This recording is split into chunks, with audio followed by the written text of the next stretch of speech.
Menurut pedagang, aksi pencurian ini sudah terjadi 3 kali dan dari hasil rekaman kamera pengawas pasar, pelaku pencurian berjumlah 2 orang dan selalu beraksi di saat maghrib.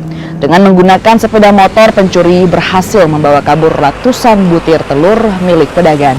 Kasus ini pun sudah dilaporkan ke polisi dan para pedagang berharap agar pelaku pencurian segera ditangkap sehingga pedagang tidak resah dengan keamanan kios di pasar.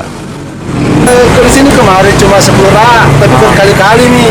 Sudah tanya saya pasang CCTV. Karena sudah sering ya Pak? Kemarin, saya dapat ini gambarnya itu orang. Kemarin saya dapat info dari teman, diambil juga turunnya 10 rak di sana, sekitar 100 meter dari sini. Kios juga sepertinya. Sama yang ini, itu reaksinya tuh di sini ternyata itu mau semangat maghrib orang. Oh, salat maghrib ya? Salat maghrib. Saat lengah begitu ya Pak? Salat maghrib udah bisa ditunda-tunda toh? Ya, di situ bereaksi.